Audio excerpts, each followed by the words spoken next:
Now we're coming to the second session of our day, which will be a panel discussion on the role of cultural institutions in fostering the future of the book.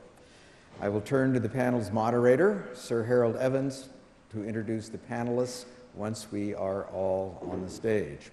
Sir Harold is a distinguished figure in publishing and journalism. I'm sure you've heard of him.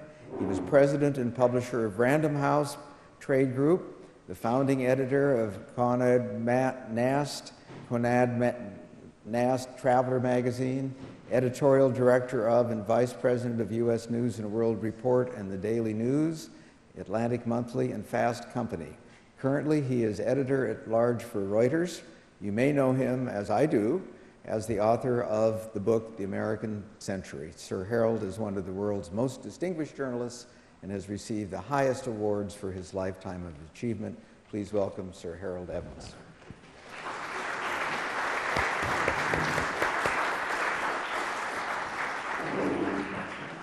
Thank you, sir. Thank you very much. Wow. I've got to say that when I listened to Walter Dean, my contribution is that my grandfather was illiterate.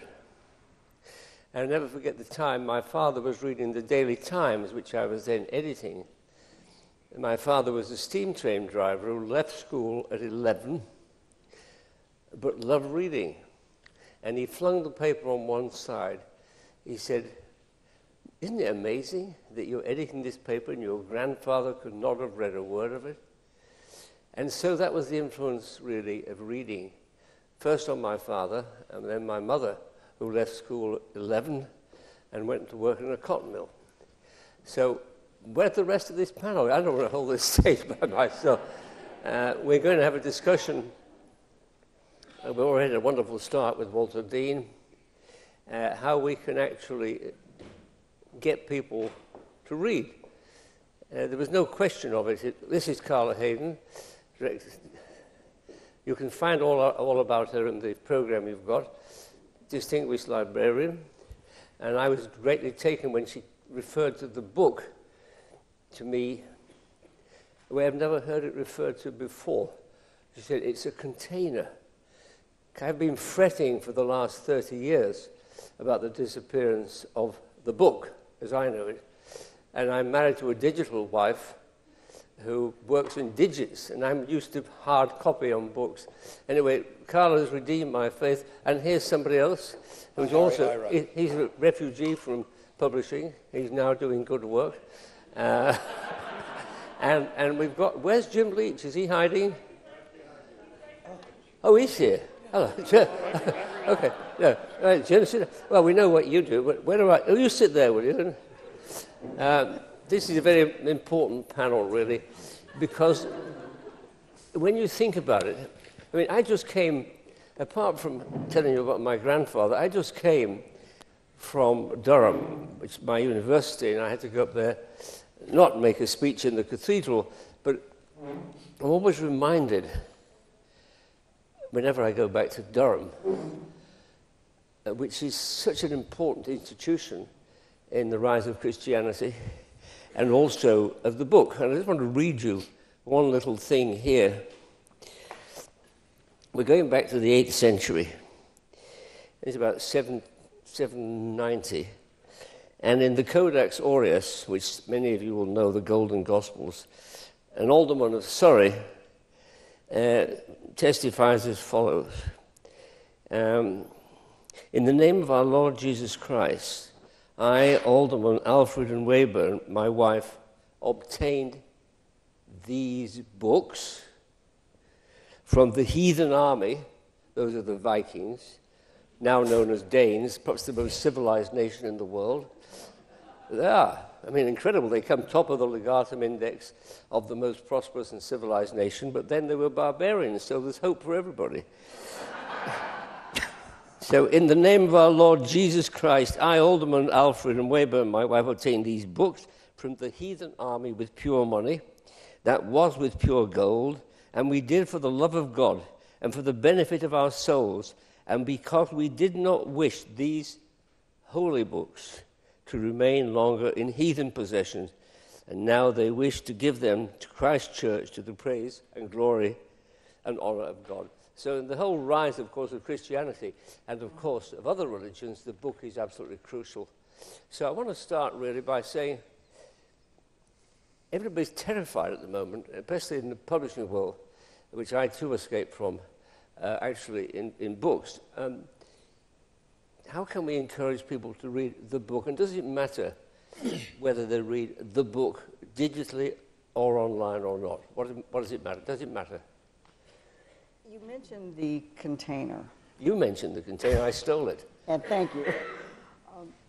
We're finding, and this is, I'm speaking from the public library perspective in libraries, that we are actually attracting more people with the pull of the digital container. In fact, we just received a grant to expand while the publishing industry is going through all of its challenges, a grant to provide more ebook titles and also to actually loan e-readers, generic e-readers, to the public so that they can download and then walk out of a library with this reader and sit and... You print it there and then? They can download the e-readers and do that, and they can also have the other books. So we're finding that actually it's encouraging the act of reading. Right. So I'm going to come back to you, Jim, at the end. I'm just wanting to stop another ex-publisher here, agent and so on. So you don't care whether it's in the book or in digits? I think as long as people are reading, it doesn't matter what the work is contained in. I think the generational shift points to... What about the beauty of the book? I mean, the typography and all the... I love books. Yeah. I don't know that the next generation will have the same experience that I grew up with in terms of the tactile experience, the physical experience. And as a professional who's concerned with getting work out, I don't care as long as they're having that solitary experience with the work of a writer. It breaks my heart. I mean, I think the container is beautiful. I love to look at a Nan Talese book, I'm not sure if she's here yet, who does a note about the type at the back of everything she publishes. I love to look at the decisions a publisher has made with a writer about whether a book is going to have embossing, whether it's going to have ragged edges.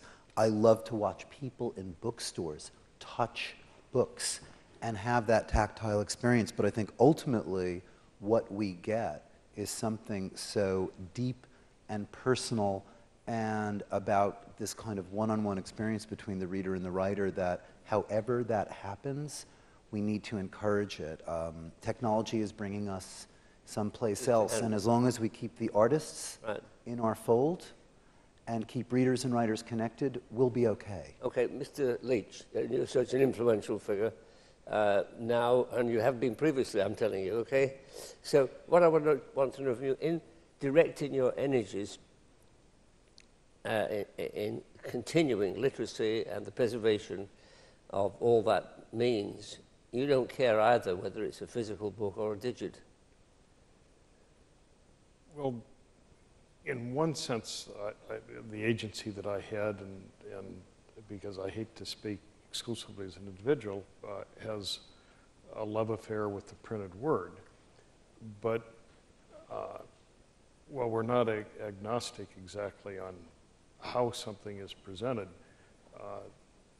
we are very public-oriented, and so you do everything you possibly can to move thought into the public domain. And that implies that you use every conceivable instrument. And we're in the knowledge development and the knowledge dissemination business, and so we do film, we preserve old books, we help finance the writing of new books, and then we try to bring the public into access to knowledge that exists. And therefore, we are very big into digitization.